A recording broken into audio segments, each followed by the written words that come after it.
তুমি যে রাতগুলো চুপ করে কাঁদো, সেই কান্না কি কেউ শুনেছে?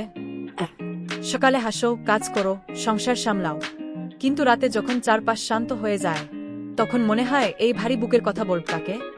সবাই কথা বলে, কিন্তু শুনে কয়জন? তুমি কাউকে কিছু বলো না। ভয় লাগে। ভাবো, বললে হয়তো লোকে বিচার করবে, হয়তো বলবে এত নাটক কেন? কিন্তু তোমার ভেতরের কান্নাটা কি সত্যি নাটক? না, সেটা তোমার একা বেঁচে থাকার লড়াই। ভালোবাসা মানে শুধু কথা বলা নেয়, ভালোবাসা মানে শোনা। যে মানুষ তোমার কথা শুধু শোনে, কোনো উপদেশ দেয় না, দোষ দেয় না, একদিনে সব ঠিক হয়ে যাবে বলে থামায় না, সেই মানুষই তোমাকে ভাঙতে দেয় না।